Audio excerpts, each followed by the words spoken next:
Event coming up where all of us are going to be gathered together at Campbell Hall for our ministry fair.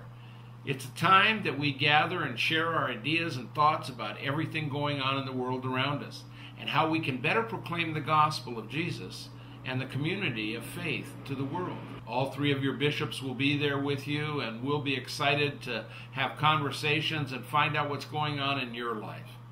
Take it as a time to be with us and share your thoughts and ideas, as well as a time for you to gather information that you need.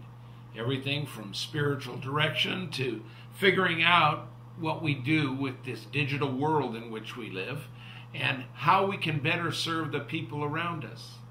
We have a guest, Patrick Harold, coming out to be among us, and he's going to help us talk about how we can build websites and web pages and social communication through our own diocesan web page for each and every one of the churches out there. I'd encourage you to go to that workshop if you can get in. I know it's really closing quick with subscriptions. Digital communication is the way we're going to communicate throughout all of our lives. I now read every newspaper that I read online. I read most books on my iPad. It's a time for us to learn and be involved in the future as it evolves constantly. Virtual life is reality for us right now.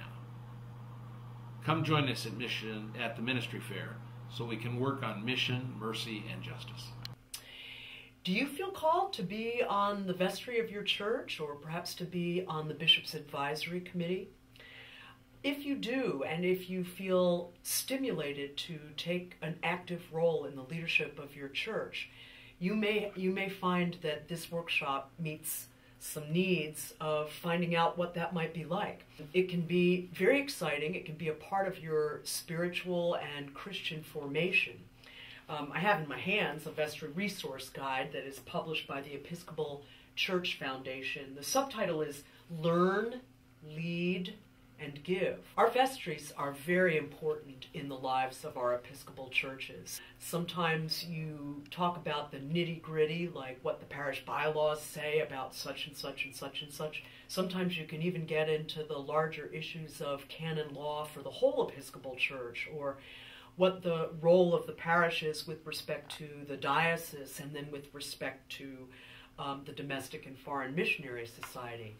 And many vestries with whom I have worked just plain have fun together, building a community, having a retreat together, and learning about the life of the larger Episcopal Church, and really discerning ways in which their own parish communities can contribute to the life of the wider community. So, if any of those things apply, maybe even if you're already on a vestry, I encourage you to come and take Vestry 101. We'll make it fun for you. Well, the idea behind Deaneries for Youth is that we have these local parishes that all have youth ministers or volunteers or full-time, part-time, but there's no way to connect with the other churches in their local deanery. And there's also no way for the program group on youth ministry to target each and every one of these churches. So if at the deanery level we're able to kind of consolidate and find one person who can focus in on organizing with these youth ministers, and then for that person to be the deanery representative to the PGYM, gives some accountability to showing up and helping the PGYM, being a voice for that particular deanery, talking about, here are things that went well, here are things that didn't. And for that person to have that specific accountability, I think leads to more organization, more voice from the local parishes, and enables the parishes to really be represented at the diocesan level.